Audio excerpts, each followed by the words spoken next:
Hi friends, it's Sanam with Exit Realty BlackRock, and today we have attorney Sarah Lemay with Hartley and Kane here out of Glastonbury, and she's here to talk about permits. It's kind of a hot buzzword, especially with all the homes that are being flipped. A lot of bank-owned properties, a lot of short sales that are being acquired and beautified and then sold to potential new buyers, new homeowners.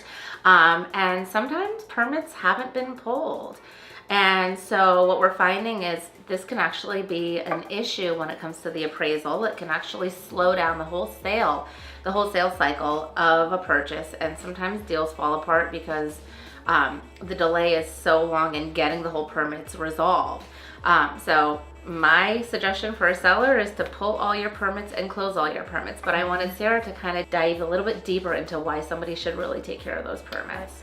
So like Sanam said, I would echo that advice that if you're a seller and you have open permits, please close them.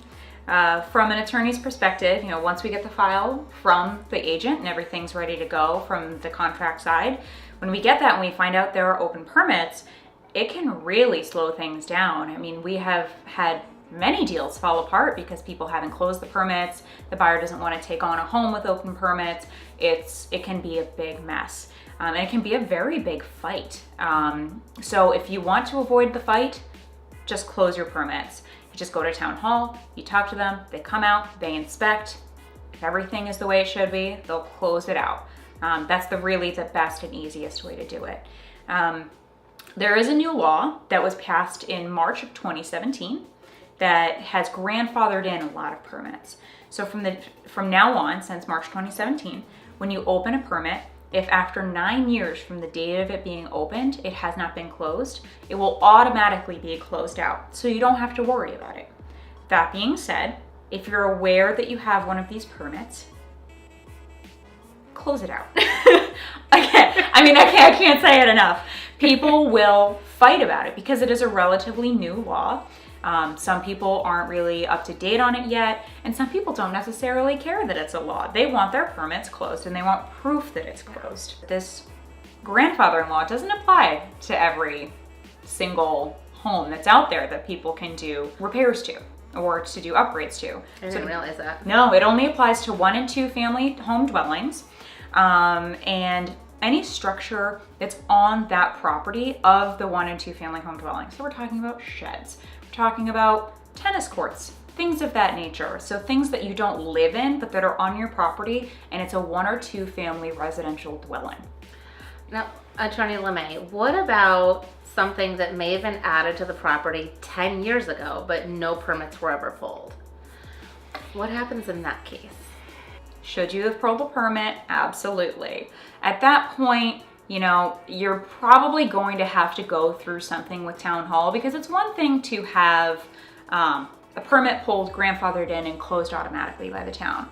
It's a whole different bag of monkeys to go and do some work that's illegal from the get-go. You have to have these permits to do these things. So if that's the case, as the seller, and you know this, I would get right with town hall and get everything in order before you put this on the market, because that's going to cause a big fight when it comes down to trying to transfer the title to this property. Yeah. So for all of our buyers out there, what kind of advice do you have for them as they're falling in love with the next property that they want to call home? What should they do? So if you're looking into buying a newly flipped home, because that's generally where permit issues come into play, because they've been doing a lot of work in a short period of time. So you can always go to town hall and do your own research on the permits. I know that's a lot to ask of a buyer, but if you're truly in love with a home, why not? I highly suggest it. Yes. And it'll save a lot of time on the back end. If you are ready to close and you already know about these permits and you've already had this conversation, it will keep things moving smoothly.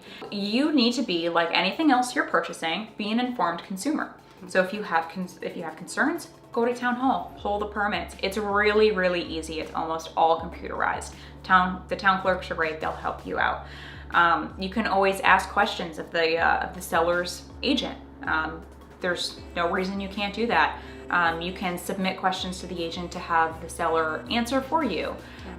Just, be as active and as inquisitive as you can, just so you know what you're getting into. Yeah, I think that's all great advice. So I know a lot of people who are guilty of not pulling permits and assume that it may not come back to bite them, but unfortunately, at least recently, we've noticed that it has been coming back to bite people. And so, let's avoid all that by doing the right thing. And that's pretty much it.